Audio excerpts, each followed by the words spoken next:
the Chinese investors weren't the first really big overseas investors to come into London, but they came in with a big checkbook and they thought they could come and drop their sort of spaceship. But it was a Chinese thing to come and invest over here. It wasn't just individual companies. We lost a lot of money. Never buy a property without thinking. 今天周周姐带你来到一个我前客户的家中，他曾经是法国巴黎投资银行地产部的老总。今天来到他的家中，我们聊一下中国房地产在英国投资的一些兴与衰。Thank you so much for allowing me to come to your house to do this interview. And then, so John Slade is one of the top number 10 UK real estate advisor.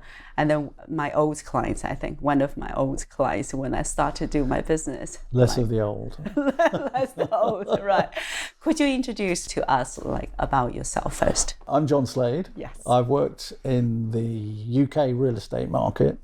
For how many years? Donkey's for over 40 years. Donkey's years. I know it's hard to believe, but yes, over 40 years. That's why you are so prestigious.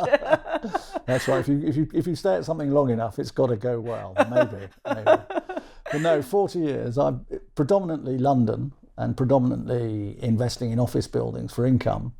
But also I've invested in cities all over the world. I've advised people in Hong Kong. I've advised people in Japan. And I've advised people all over Europe. So it's been a long haul, and I should know quite a lot about it. Yes. And in the course of it, I've been very involved in bringing money, particularly into London from overseas. Yes, right. And then you were the chief executive CEO for the BNP Real Estate. And that's when you're trying to bring the French money to UK, or what? Not so much the French. Actually, BNP had a very wide sort of network. They're the fourth biggest bank in the world. Yes. So they touch everywhere. Yes. So they were very involved in bringing money into Paris, into Germany, and into London, from China, from Hong Kong, from the Middle East in particular. Big relations between France and the Middle East. The French had been, they had owned a lot of the Middle Eastern companies, and so they had a big network. But very much in Asia as well, we were targeting Chinese and Asian investors. Right, and then you were the chairman, the chief CEO. Chief executive. Chief executive for that. Before that, I'd been in agency, and I'd worked for two of the big agencies. I'd worked at CBRE. Yeah, CBRE, where I was on the board, and I worked at Cushman's, where I was on the board as well. Right. And in both of those businesses, from an advisory point of view, I was heavily involved in bringing money into London. And then they're heavily involved in business in China as well, right? In China and Hong Kong, yes, Hong Kong. And other parts of Asia. Yeah.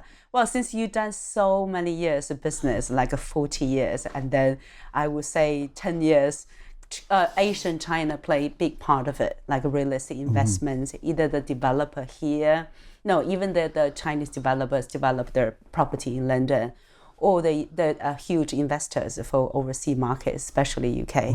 So that's why we come here. We want to dig in your interesting story. We want to hear that's from your point of view when you do when you're running business with your team investor in China, or deal with the Chinese investors like in the UK. That's the main business. Sure. So what's your view from culture perspective? We want to hear your story, and then we find out, what we can learn from that. Sure. Okay. But today's story, I know, because we talk about that, we've been talking for a number of years. I know a lot of story is not a successful investment for Chinese real estate developer. Yeah. And then so today I want to basically just explore why this failures of the investments, why they didn't making any profits, or they lost a lot of money due to the culture, due to the business etiquette point of view. Yeah. So should we start digging up? Absolutely. So you were the senior advisor for Poly. Yes. 保利集团 is huge. Yeah. Poly is huge in China. So it's a state-owned real estate developer. Can you tell me about your story when you were senior advisor? What did you invest? Sure. Poly were one of a raft of Chinese investors. The Chinese investors weren't the first really big overseas investors to come into London. Yeah. They'd been preceded by, probably the first was the Swedish and the Germans and the Middle East. And then we had a big wave of Japanese investment in the late 80s and early 90s. Yeah. And the Chinese investment, the first Chinese investment, if you can call it that, was probably while Hong Kong was still a British colony. Hong Kong, yeah. And it came from Hong Kong, and it was led by the Hong Kong entrepreneurs, Li Ka-shing, etc., the high net worth individuals. And then the second wave came in when, if I can say this, when China was veering more towards or becoming friendlier or becoming slightly more capitalist than traditionally it had been. And there were a lot of entrepreneurs coming through. Yeah. They were coming through in business. They weren't just coming through in real estate. Yeah. So you had the young life insurance companies coming through. So the Ping An's and the Angbangs. They came, Angbang, China Life. They came through. In Europe, insurance companies are institutions, and there was a big cultural difference there because the life companies in China have grown up over the last 25, 30 years, and they've been entrepreneurial led, and then, as were the insurance companies from the UK, but it was so long ago that no one remembers, and people like Sun Alliance, Aviva, etc., they're household names, and they're very conservative companies. Absolutely. But the Chinese life companies, there's no way in UK terms they're conservative or institutional. They're much more entrepreneurial led. That said, when they got themselves into trouble by making the wrong investments, the Chinese government did step in to help them out. Yeah. But the whole wave, not all the time wave of Chinese investment and other overseas investment into London, not just Chinese, came in a huge rush. There was a lot of money that had been made, and they wanted to diversify. And they saw the UK, and particularly London and New York in America, as very stable markets. But they came in with a big checkbook, and they didn't really think that much before they wrote the checks. And as a consequence, whilst there's been one or two success stories, there have been quite a lot of failures. Yes, let's dig in the failure parts of what you see. They came in without advice. They came in without knowledge, and they particularly got the planning aspects wrong. Oh yeah. From my research, I see the Poly and the Greenlands, they're spending lots of money. I think like £600 million from Greenlands, and Poly the same things at Mill Hill, and without the proper planning permission, so they have a dispute issue. Right. That's right. Can you tell us why that happens? There's just so much funds, like 145 million pounds for that piece of land. There's a huge investment team there. Why? What make this happen? They spend so much money without the investment, without knowing that they don't having a proper planning permission. I think these companies domestically, such as Poly, had got very rich very quickly. They had a population which had more money. They had a population which wanted to buy life insurance. They had a population that wanted to invest. They had a government that was supporting them, who wanted to divest out of their own currency, who'd invested heavily in the US dollar, and real estate was the next step. To be honest, I was taken on board as a senior advisor by Poly around 2019, 2020. 2019. That's they're heavily invest. Yeah, they heavily invest. They were already invested at that stage, but they wanted to do new schemes, and they become very ambitious. And when I joined in 2019, I was told that they wanted to invest billions in the UK. Did they? In the US and in Europe. No, they didn't. They didn't. They invested quite a lot of money, hundreds of millions. But they didn't. They didn't invest in what we'd call pre-packed opportunities, where you can build straight away. They went in and they took a lot of the risk on the land, and they didn't have the planning permission. No. And I think in China, the planning system, to be polite, would be to say, is probably easier than the UK. Than in the UK, Not to be polite, it's probably more opaque, and that there's more ways around the system in China than there are in the UK. It's a much younger. It's a growing system, a younger market. It doesn't have the sophistication. But the Chinese investors, and Poly was one of those, thought that they could come over here, do what they'd done in China, and be very successful. I mean, in China, a lot of this development, so Poly were involved in urban renewal, in building settlements. They were involved in building office buildings by the major stations.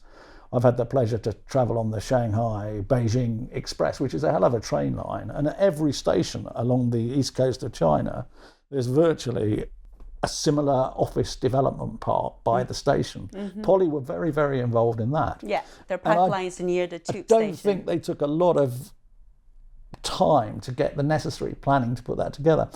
And Poly and a number of other developers like Evergrande at the Ram Brewery in Wandsworth felt that they could come and just do this Chinese-style skyscraper office buildings wherever they wanted with very little regard for the UK planning system. And they misread it. And they were in such a rush that they didn't take advice, to be honest. And so they came in thinking that they could do it just like they'd done in China, and they couldn't. And it was a very simple mistake. I know. But it was a mistake they all made. I know, yeah. But that's a huge, pay the big bills for the consequence, right? Absolutely. Yeah. So in China, the real estate model is like they develop the properties like with a compound scheme, which they have residence and they have a commercial. Yeah. And then they're building schools around there. And then they also having, so basically you need a commercial. Yeah. So residence, commercial, and then school, sometimes a hospital as well. So I can see from my research from Poly, when they bought the Mill Hill, northeast London, so they have this compound idea. But can you tell us about more like a UK market, a real estate? They just focus on building their building, like they just focus on creating for the good quality of residence or the mix of it. There's nothing wrong with urban renewal. There's nothing wrong with doing everything at once. There's nothing wrong with the Chinese model of building residential apartments with a neighbourhood, with retail, with a supermarket, hospital, with a school and hospital. It's a very, very good thing. Yeah. But there wasn't the land, and the planning system was not as cooperative just to build it and to build any style of building. In the UK, I think there's more protection, if you like, of the environment, or there was more protection of the environment. I'm not saying that that still exists, but the Chinese absolutely underestimated how tight the planning process would be. Yeah. And they thought they could come and drop their sort of spaceship in the middle of Mill Hill. Yeah. Well, Mill Hill. I think it was Harrow District Council weren't really interested in a Chinese-style skyscraper development in the middle of Mill Hill. Yeah. It's funny, actually, because there's been a realisation in the UK that we have a chronic shortage of housing. Yeah. And if you go to Tottenham Hale now, it's not Chinese, but there is like a spaceship's landed and there's all these skyscrapers. Right, yeah. But it's the sort of development you see everywhere in Hong Kong, and particularly around the borders of Hong Kong, where all these new settlements have grown up. And I remember being with the chairman of one big Chinese company who will remain unnamed, but we were in a dinner one night, and he drew a picture which was very similar to sort of the Guangzhou developments, all these skyscrapers going up in diamonds to the sky. Yeah. And he drew and said, "This is what I'm going to do in Docklands. I'm going to buy this big site and I'm going to do this." And I just looked at him, I said, "I don't think you are." Let me point out that part. I think that's a culture background underneath in there. Yeah. Okay, so the tower of the building, right? How does that tower of the blocks? Yeah. The towers and blocks is Chinese and Hong Kong or Singapore even. So Asian, we get used to about living in the flat apartments. And then the so people get used to the flats idea, and then the flats is even taller, like Dubai, same things. And it means like you prestige to own a flat, like in the 80 floors. And then, so that's we like the idea. Okay, rich people, they live in the flats like that as well. Sure. So, but living here, the culture aspects, like a real, even middle class British people, they don't live in the flats, right? Well, we're much more low rise, and we have a historic housing stock, which is terraced houses. Terrace house. And rather than developing apartments, flats, we like to have our own front door, and we like to have access and be in control of our own repairs, etc. I know. And that's an ingrained thing. Again, you know, the Chinese were before their time when they came in. They hadn't studied the market. So there is a tendency now towards apartments, and apartments are attractive. But it's nowhere like the demand or the preference that it is in China and Hong Kong and Singapore. So the preference is different because the preference is different. We like to own our own home. We like to own the freehold. We like our own front door. And demands is also different because the population. The population in China is huge, so the house of demands is much higher than in the UK.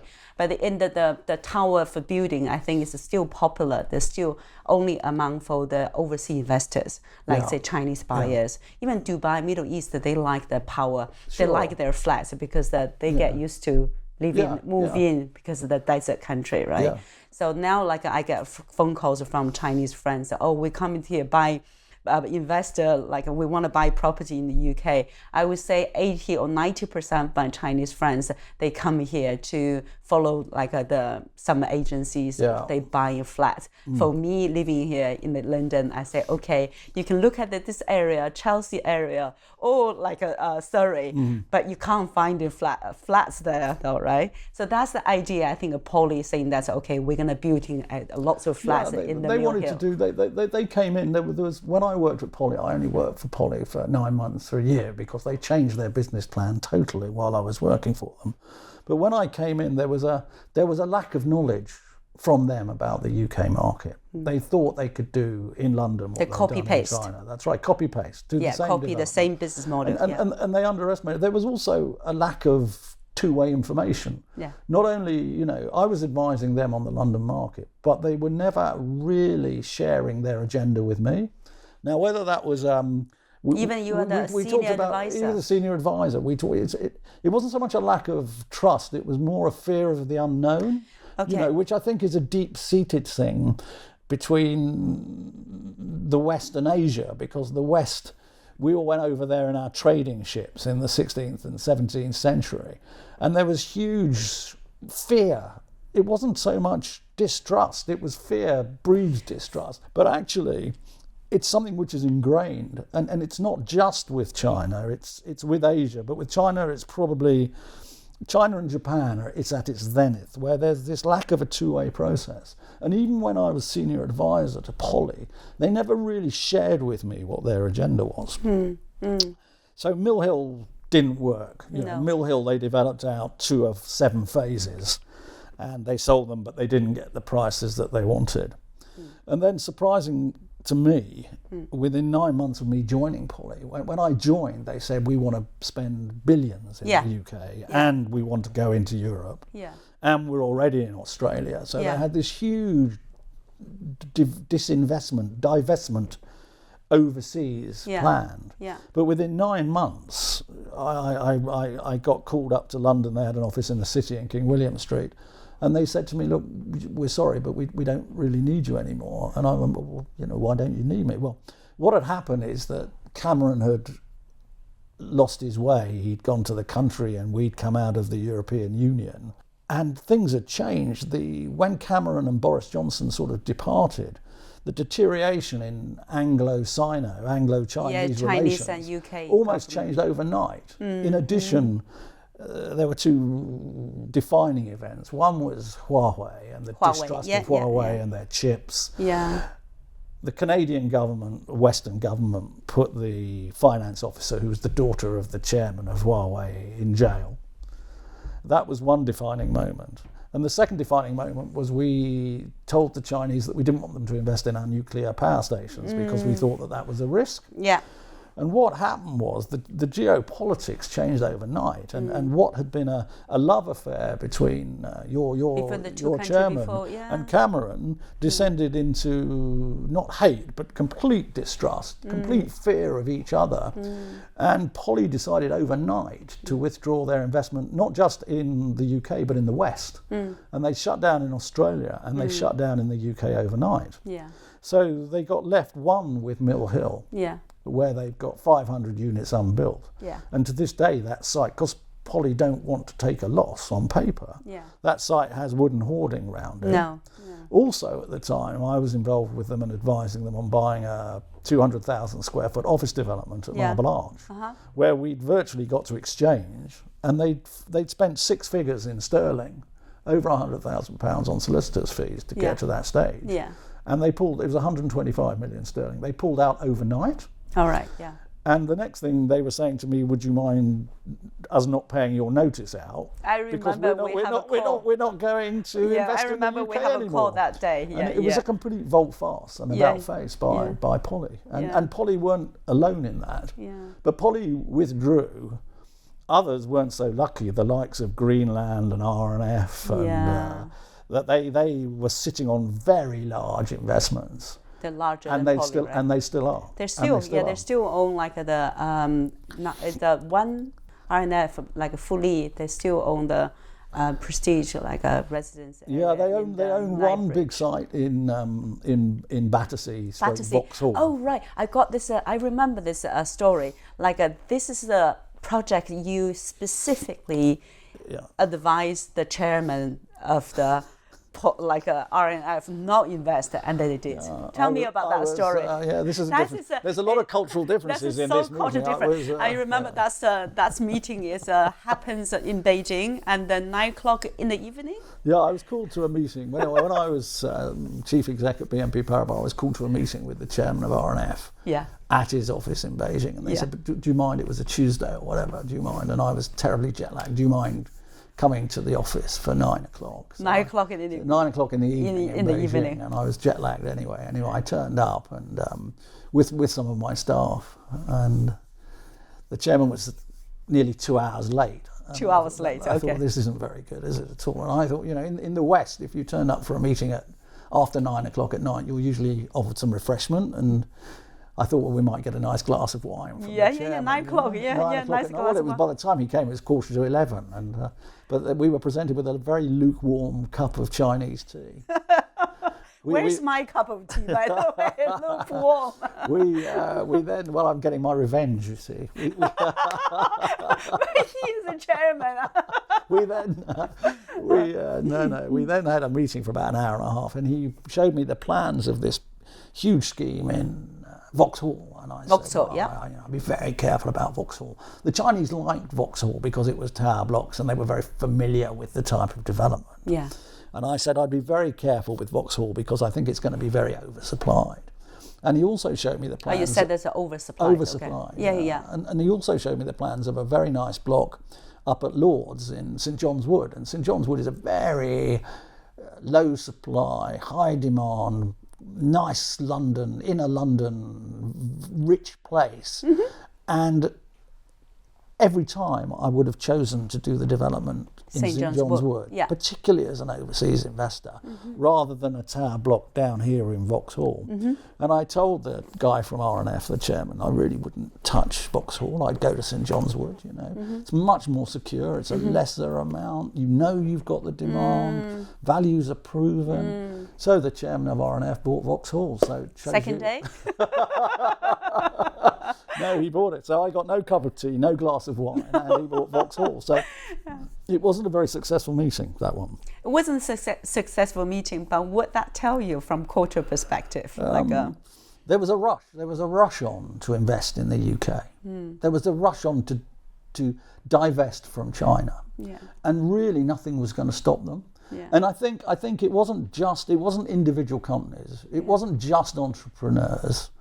Okay, the life insurance companies weren't as institutional as the West, but also the Chinese government were involved. They were involved in this investment into the West, and they were propping it up, and the banks were involved. The banking, all much younger, all much more entrepreneurial business style than the traditional institutional or real estate attitude. But there was such a rush on that they really just didn't want to listen. And because they were familiar with this tower block type development, they felt much more comfortable with it than actually fitting in the tower development, which was what was going on in the domestic market. And this is a theme throughout investment, throughout my career, is that people, as a rule, overseas money comes in as a block, and it's a herd mentality. It follows each other. Yeah. And the government propped up Evergrande and the Polys and the Ping Ans, etc. The government propped them up, but it was a Chinese thing to come and invest over here. It wasn't just individual companies. We come in as as a group. As a group, yeah, and it was a decision. It was the Japanese did it before you, the Germans did it, the Swedish did it. It was a policy. It was get the money. It was get the money into sterling, get the money into the country, and they were not nearly as selective or as risk averse as they should have been. Right. Yeah. So, what do you think the proper way to doing that move forward as a real estate developer? Well, use John Slade. You do John Slade. You have to find think about like you can't do copy and paste. No. I think that you need to get a local expert or a big local firm. You need an expert. You need an individual expert who knows the market inside out. Sometimes you can go to a big firm and you don't necessarily get that level of expertise. Yeah. But you need a local expert, probably woven in, if you like, with a bit of Chinese culture and a bit of Asian culture. Woven in. So you're getting both things. Yes. And there's a familiarity. There's more of a familiarity and less of a fear factor. Exactly. And also, when someone says, look, don't rush into this, a bit like your father. As a father, I have three daughters, but you have to let your children make their own mistakes. Yes. But you don't always want them to go head on into a brick wall. Yeah. And the Chinese investors and the Chinese government, if they want to come and play over here, you've got to listen to each other. Exactly. And there has to be some cooperation and joint advice. And I just think that there was such a rush to get into the market. Some of these Chinese people had made money so quickly that they didn't realise that they could lose it quickly as well. And they just didn't stop and consider the nuances of the local market. The nuances of the local market is from the local culture. Yeah. I mean, I sit here this morning, I have, I've made a little bit of money. What little money I've made. I've got it in stocks and shares, some of my money, and I'm quaking at the moment because we've had this stock market crashes all over the world because of Trump's tariffs. I heard the bad news today. But it's strange because I've done conservative things. I've invested with good asset managers, and investing in the UK and other countries for Chinese is and was a much riskier thing than the investors think. Yeah. Even these big Hong Kong entrepreneurs who are billionaires, they have lost lots of money because they haven't been properly advised on what they're doing. I mean, I totally get what you're saying. Yeah. Like, I want to talk a little bit about another famous Chinese real estate developer called Greenland, 绿地集团. So because like the property they develop is in Wandsworth, it's quite close to where I am. They're spending £600 million. Yeah. I think it's in 2014 they bought £600 million for a piece of land which is historic Ram Brewery. Yeah. And then from my research, I know they sold 1/3 of the share to Aviva. To sell Aviva, the insurance company. Yeah. And then they try to pre-sell like the concept, about the complex, like say residency and commercial, and then office buildings, but they couldn't because the planning permission. But do you know any story about that? We think they're spending so much money. They pay such a high price. Yeah. But they exit now. They're selling to St. George. St. George. St. George, which is part of the Barclay Group, which is a substantial UK residential developer. Right, they bought it from the UK, UK developer. Yeah. So, it's a huge loss. Yeah. Well, that was, I used to drink, at one stage I lived in Chelsea and I used to drink Young's beer. Yeah. In fact, I drank Young's beer even when I was at school. But, And it was the Ram Brewery, and we were all most upset when the Ram Brewery shut because it was one of the big London traditional breweries. Oh, right. But it's a good location. Historical. It's Wandsworth, it's near the river, but it's not on the river. No. And the difference between being near the river and on the river is colossal financially. And I'm not sure that even Greenland or the Chinese investors behind them realised that it wasn't prime and on the river. They would have gone back to China and probably sold it as a riverside development in Wandsworth. But they came in and they bought it without the necessary expertise, without the necessary advice. Greenland, like the other big bankruptcy in China, Evergrande, and R&F, they came in, they were in such a rush to buy. And they just bought this site. And again, they wanted to get money into the UK. So planning was almost a side issue. Yeah. And they wanted to get money. They wanted to get money into Sterling. They want to buy the land. And and they didn't. They came in, but also they didn't understand that they couldn't build their tower blocks there. They thought they could build Guangzau, Hong Kong style tower blocks. But in the middle of Wandsworth, it's just not going to happen. Especially on historical it's not going to happen. But I guess in China, your politics and your local government and central government are more in the same direction in the UK. But in the UK, the politics of it is, you can have a left-wing government, Labour government, but you can have a right-wing council or vice versa. And although the government might want development, the local council say, well, we don't want that in the middle of so the Wandsworth. the local council can decide. But if you're going to come and spend 600 million, you should really know that. Obviously not. And there's, there is an issue here in that advisors in the real estate market, traditionally worldwide actually, are paid on results, and people don't mind paying big fees to advisors if they have successful schemes. But no one wants to pay John Slade a lot of money if John Slade says, well, actually, I think 600 million is 300 million too much. It's too much, But then they say, well, where are we going to find the money to pay you with, because there's no transaction here. So the whole structure of advice, if you like, in the real estate market is a bit counter to that. But particularly, I think the Chinese culture is, no deal, no fee. And that's not a good way to go, because you're not going to get the right advice if you're not going to get paid. Support. They should have ongoing support. So but I don't think also, I think Chinese trusted the big names, and if you go to the big names and they say, well, it's okay, it'll be all right because the market's going in one direction. To a degree, they over-trusted the big agents because they had a big name. And they said it was okay to go forward, rather than listening to someone who really knows the market. Exactly. I want to pull you back for the concept you say that's really important. Now I think this is useful for individual investor as well. You say on the river or near the river. What did you say? On the river or near the river. Well, on the river and near the river. I can tell you the story for that.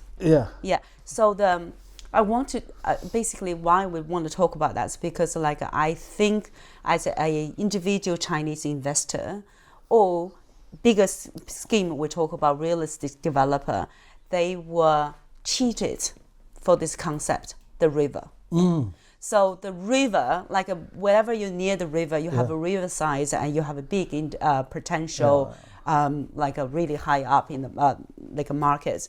So the individual stories, my friends, bought I don't want to mention about the compound. They saying that's near the river, on the river. They confused about on the river or near the river. So going to her house, I have to drive all the way around Wandsworth Bridge Road, under the tunnel, and there's a tree station there, and then turn around, going to the compound. And then, so the compound inside is new, near the river. They're spending more than $1 million buying 2 flats, like a 2-bedroom flat. But now they want to sell it. They can't even sell it to 800,000. So, but as a buyer, local people who will drive all the way around the big roundabout, getting underground, and then there's a tube station, council houses, just for getting on the river or near the river. So they cheated. Never buy a property without going to look at it. Never buy a property without going to look at it. That's a good advice. That's really good advice. But even you go look at this, okay, as a tourist, you come here for 2 days just have a look. You don't know. If you're buying a property, you need to drive your car there. You need to go and look at it. And you need to go and look at it at different times to see what's going on in the neighbourhood. It's really, really important. And whether that's a big property or your own house, it's simple, but you really need to do it. But also, I think, Greenland were trying to sell off individual units in their scheme, and the same down in Battersea and Vauxhall. Chinese developers were trying to sell the schemes off as if they were on the river, and they were nowhere near the river. They would rent a room in a big hotel in Beijing and Shanghai, have a huge exhibition of this big scheme that they were doing in London. And they'd sell it, people would buy it off plans as if it overlooked the river. Before I moved to China, to UK, I was in one of the guest list, in the Guomao, Guomao International Trade Center, they having the They have a huge room, like explain this is the investor, how well near the river, on the river. So I think for individual buyer, we need to make sure that they know the difference on the river and near the river, and then so also like a green lines, they bought the lands for the Wandsworth near the river. But a lot of the stuff at Vauxhall and Battersea is near the river. It's not on the river. It's not on the river, and also near the river. That's like right.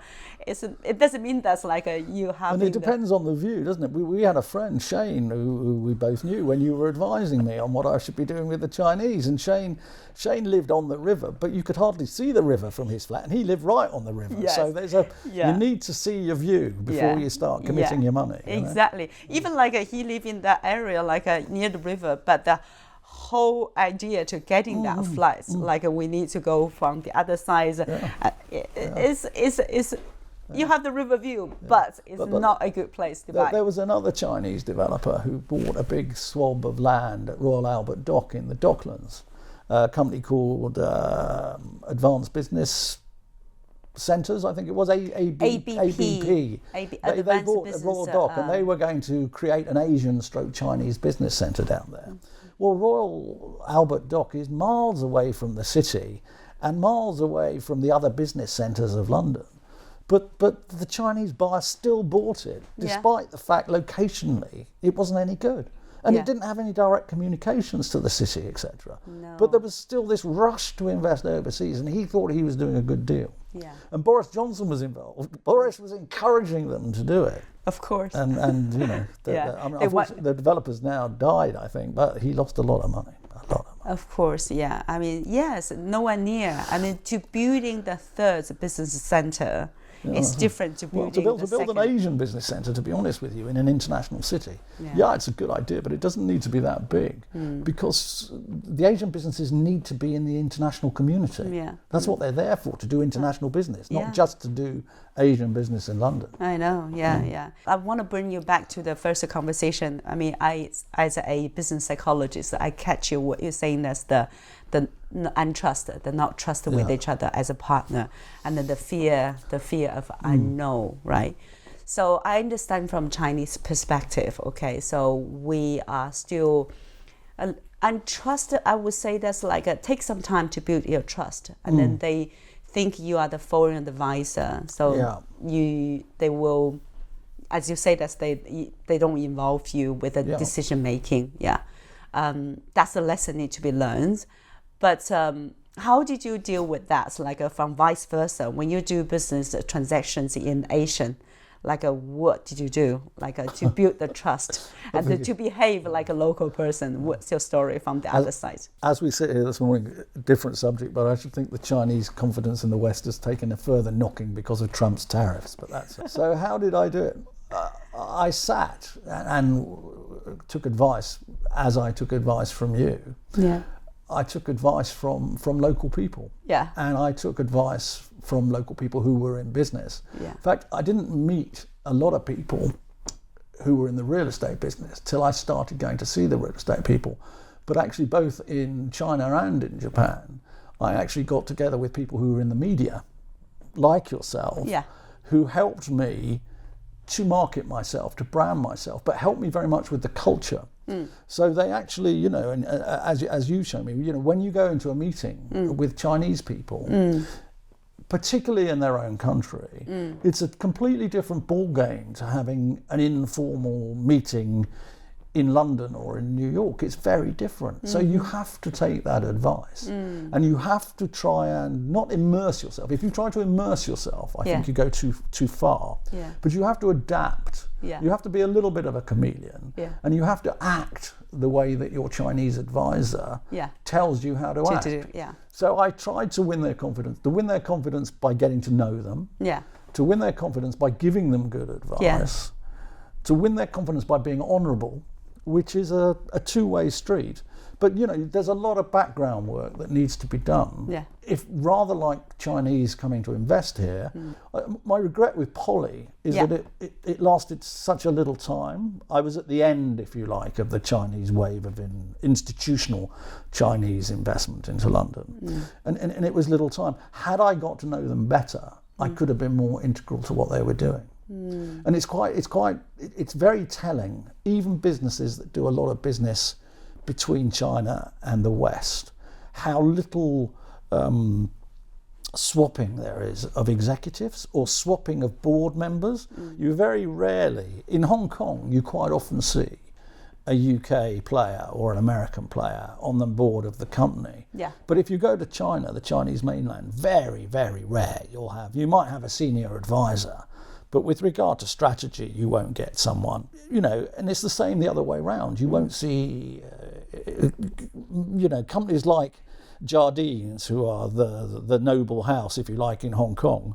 You have a much bigger West-East understanding, but the average Chinese company, be it government-led, institutional-led, you have very little Western influence, and vice versa. You don't see Chinese people, people who trade a lot with China. You don't see senior Chinese businessmen on many senior Western boards, and we need to get over that. We need to get to know each other better. But the problem is that this sort of distrust, where we started, this fear of the unknown, it's not gone away.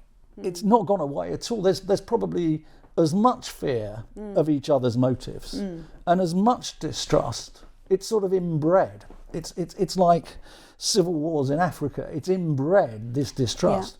And if we're going to move, this morning it doesn't seem like we're going to move towards more globalization. It looks like we're going to move away from it. But if we want to do business with each other, we've got to know each other. And you can't come to London and play in London without getting the proper advice. And I can't go, I wouldn't even know the ownership structure in Beijing. So, I wouldn't do it. And actually, the UK, the West likes to trade with the East, but they don't necessarily like to own assets, if you like, in some places in the East. But how do you have to get to know each other? You have to win each other's confidence. Yeah, and you have to trust. You have to, and maybe, at a geopolitical level, that level of trust is very, very hard to attain. But if you're going to come to a country, or we're going to go to China and invest hundreds of millions of pounds or tens of millions of pounds, or at my level, £500,000, you really need to know what you're playing with. And people don't. They just think, I want to divest, so I'll divest. Yeah. And even the difference between the life insurance businesses in the two countries. Yeah. In this company, you buy life insurance. Now, most of the life insurers have been around for 100, 150 years. They're institutional. They're very conservative companies. They're quite slow. But you put your money in on the basis safe. You're not going to lose it. But with Chinese insurance companies, they've only been around 20, 25 years. They're run by entrepreneurs. They have aggressive portfolio investment. In real estate, Angbang and Ping An have been very aggressive, paying huge prices for big buildings. And it's not the same. It's not culturally the same. The Chinese life insurance company is a different animal to a Western insurance company. Interesting. Yeah. I think this is all lesson need to learn. As you say, that's like a father. So you see that they make a mistake and then they learn, but you don't want them to kill themselves. It's much easier to look back than it is to sort of to be current. And looking back, it's still going on. It's not changed. The general trend, apart from the odd hiccup, the general trend is that way. And there's still a distrust. There's still, you don't see a lot of the Chinese buyers in London, owners in London, taking serious advice or having, UK members on their board helping them as much as they should. They think they can do it their way and on their own. Yeah. So can you share with us a little bit like a successful cases, like from your experience, like a realistic? Yeah. The successful ones have mostly been where Chinese investors or Hong Kong Chinese investors have come in and taken corporate positions rather than actual individual buildings, and where they've what come you mean in. By that? Well, for example, Hutchison Lee Ka-shing out of Hong Kong, he's invested in real estate companies in huge schemes where he's been in for the long term. Yeah. And he's seen it as a long-term investment. He hasn't rushed into the market. He's considered it. All right. Lee Ka-shing's property development company, Hutchison, they're doing a big scheme down at Chelsea Power Station. And that's a very, very long-term successful scheme. case. Very successful scheme. But why Chelsea works, like the power station that works? Well, they came in when it was risky, but they didn't pay that higher price for it. They didn't come in like Greenland did or R&F did and got, if you like, spoofed into paying a high price because there was so much development going on. They came in very early. Yeah. They worked it up. They worked with the planning authority. They got UK advisors on board. Yeah. And the thing has worked very well. And he's got a tremendous track record because he came into Europe. He bought into the telecoms business very early, and he got into mobile phones. So he owned Orange for a while. He was in and out. And he was localized first. He made a lot of money. Yeah, because of localized himself first. Yeah, well, he localized his, but he's not local, Li Ka-shing. Hutchison aren't local, but they came in and they were successful, you know. And there have been banks that have come in and put money into lent money against schemes, and you know, they've done well. The people who come in and get in and out quickly, if you like, have done well. It's a matter of timing. You either get in quickly and get out when the market's good, take the money and run, you know, take the money off the table, but leave some in for the next guy, or you've got to stay in really long term and say, you know, the general trend over the last 30 years is that the market's going up, and let's stick in there, you know. But a lot of the Chinese investment, if you like, was done not necessarily at the cheapest time of the market. Some of the Hong Kong entrepreneurs got in at the right time and they sold on. But the last wave who came in, who bought after the last crash in 2007, 2008, are sitting there and a lot of what they bought still looking expensive. Or again, they've fallen into the trap that they've lost money because they can't do the development that they thought they did. Right, yeah. Another thing, you know, in the local market, you've also got to remember with real estate that you've got to keep spending money on it and keep upgrading it. And it's very important that the overseas investor realises it's just not a one-off purchase. It keeps going on. Yeah. You know, but talk about that. I want to point out the difference. Okay. So about the asset management part. Yeah. So basically, realistic here, right? As a developer, you're developing first, and then you also having an asset management team to managing that, or they're separated? It depends whether it's residential or commercial. If it's commercial, you'd probably develop it and sell it on to an institution, or you'd sell it on to a long-term investor, a Hong Kong entrepreneur, who would have his own asset management team to do it. Yeah. If you develop a block of flats at Canary Wharf, you would set up a management company which the tenants were involved with, which would manage the block long term. And the theory is that management company goes with when the developer dies or closes their company, the management company keeps on in perpetuity. The danger is, in this country, with some of these big blocks, is whether the standard of management is maintained. And it's something that hasn't really been tested in this market yet. It's something that in Asia you accept that the tenant management company keeps managing the building, or a third-party management company. In this country, we had the situation where some of the management companies weren't really that respectable, and they didn't manage the blocks very well, and therefore the blocks would deteriorate. And people of my generation, not so much the younger generation, but they realise that. And so there's a slight suspicion, again, against apartments and stuff because of the management difficulties of the apartments. Right. But that's being eroded because investors don't really have enough money in residential in major Western cities, and they want to invest more. And at the moment, there's a tendency towards investing in student accommodation. Right. And even single housing developments. So the market's changing. Market changing. But you know, they've been successful Chinese investments. Chinese have come in and they've got out, but timing is very important. And again, you know, you need to have a window on the UK market to see what should happen. Some of the Hong Kong guys have come in and done very well. But the generation at the moment are sitting on properties looking at a very illiquid market, probably more illiquid this week than it was last week. What's the Laura work for the Hong Kong developer, right? For the hotel. Who? Laura Mutton, Yeah, she was working for working for Peninsula, which is the Kadoorie family, which is Hong Kong Chinese. They own the Peninsula in Hong Kong. Yeah, and the Peninsula is a very successful hotel at Hyde Park Corner. Yeah, Knightsbridge. But you know, the hotel market to me is incredible in London because they're talking there an average room rate £1,000. £1,200 plus a night. £1,000. £1,000 plus a night. Yeah. Well, I don't know how many Chinese companies do you know who will let their staff stay in a company for £1,000 a night. A wealthy Chinese, Middle Eastern wealthy clients. Chinese, but I'm not sure. There has been such a lot of hotel development. Right. And a lot of hotels which are 5-6-star hotels, all at over £1,000 a night. Yeah. I'm not sure long term if that's sustainable, but we'll see. But the Kadoorie Peninsula is the top of the top. It's an absolute luxury brand. It is the top of top, and then you can have. And the Kadoorie family have done very well. They're developing a big office building in the city. This is a successful story. They're developing a big office building in the northern part of the city, and they've pre-let it to the international law firm Linklaters, the whole building, and hugely successful. So there are some good stories as well. Yeah. But if you looked at the wave of Chinese investment, particularly the institutional Chinese investment and the big entrepreneurial residential companies, it's not that happy a story. But there are individual cases of Chinese investors coming over here and making a lot of money. Right timing, and then right way to deal with that, like a Battersea Power Station. Malaysian Battersea Power Station. Yeah. Malaysia.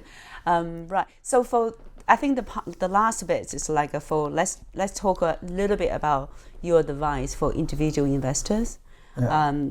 So London market, real estate markets, I see a lot of social media selling flats, selling for Chinese overseas investors, and then they bring the people come over for a few days tour to look at the flats, and then so they basically they set all the transactions, make it easier to buy from China. Yeah. So can you give those people a few advice of what they should do before?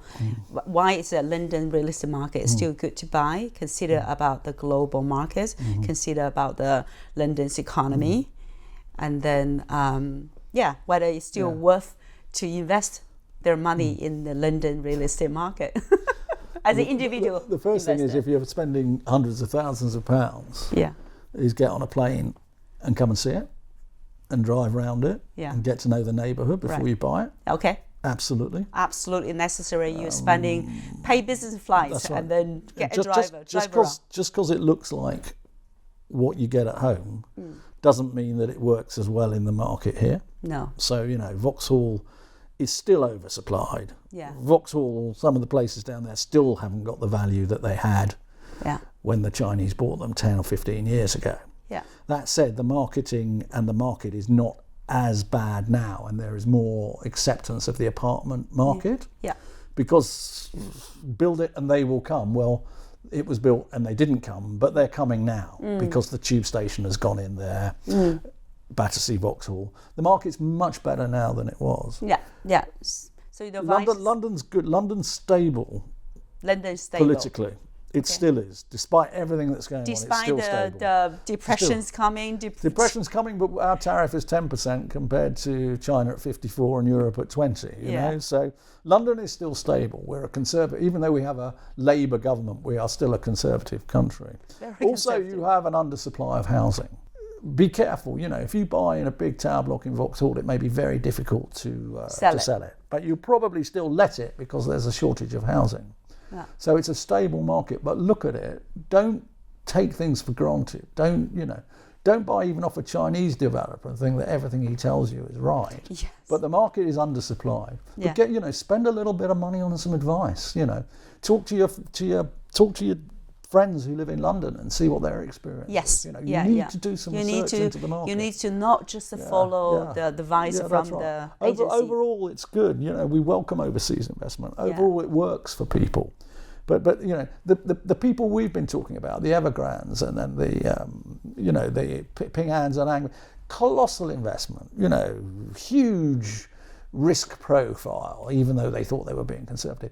As an individual, you're not taking that so much risk, but you need to do a lot of research into it to make sure. And don't just feel because someone around the corner did it, or someone in the flat above you did it, or because your son's going to university in London that you should splash out on a flat in a tower block. Yeah. It's not necessarily the case. No.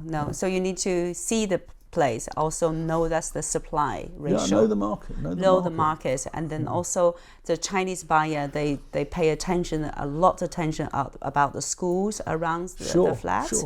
Sure. So school is one thing, but You know, if you can afford to pay 1 million or 2 million pounds on the flats, you won't consider public school at all, right? So so the school is it. School's very important. School's important. And the accessibility. They know it's important. Yeah. So there's a lot of misguidance. The accessibility. There's a lot of misguidance about if you buy this place, your kids can go to that school, can get that school. But it's not necessary. But it's geopolitical things like, you know, we 10 years ago, the government put up the university fees overnight, you know, and a lot of the foreign students were coming in and people didn't know that was going to happen. Not 10 years ago, but even now, even now it's going up. And 20% VAT's gone on school fees. Yeah. You know, it's you need to know what's going on in the tax regime. The tax regime, yeah. Another thing is, I think, like whether you buy a flat or a house, you want to live in the tower of a block concept as the way that you was in China. Yeah. Or you buy a place like which is the local have your front door, have your garden, have the lifestyle like a local people live. Yeah. That's another consideration. Yeah, right? I mean, to be honest, still, rather than buying an apartment in Vauxhall at £1,500 a foot, I'd buy a terraced house in Fulham. Yeah, because you've got a much bigger domestic market. Domestic market to sell, right? Yeah, to sell. Yeah, it's good much advice. more stable, liquid. Yeah, good. All right. Thank you so much for today's interview. I think we talk a lot of from the corporate point of view, from the real estate developer, and then we also talk a little bit individual market. Sure. Thank you so much. It's my pleasure.